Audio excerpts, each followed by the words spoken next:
যেদিন থেকে মোমো তৈরির এই সিক্রেট রেসিপিটা জানতে পেরেছি সেদিন থেকে মোমো আর আমি বাইরে থেকে কিনে খাই না। মোমোর পারফেক্ট ডো থেকে শুরু করে মোমো কিভাবে মাসের পর মাস সংরক্ষণ করা যায় এবং তার পাশাপাশি রেস্টুরেন্টগুলোতে কি সসটা ব্যবহার করে যার কারণে মোমোর টেস্ট হাজার গুণ বেড়ে যায়, সব প্রশ্নের উত্তর আজকের আমার ভিডিওতে পেয়ে যাবেন ইনশাল্লাহ। আর তার পাশাপাশি যারা মোমো নিয়ে বিজনেস স্টার্ট করতে চাচ্ছেন তাদের জন্য আজকের এই রেসিপি অনেক হেল্পফুল হবে।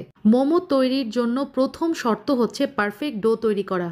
তো আজকে আপনাদেরকে পারফেক্ট ডোটা তৈরি করে দেখাবো। ময়দা 1 কাপ, কর্নফ্লাওয়ার ব্যবহার করেছি 1/4 কাপ, লবণ হাফ চা চামচ, একদম গরম তেল 1 টেবিল চামচ দিয়ে দিলাম। তার পাশাপাশি এখন গরম পানি আমি ব্যবহার করছি।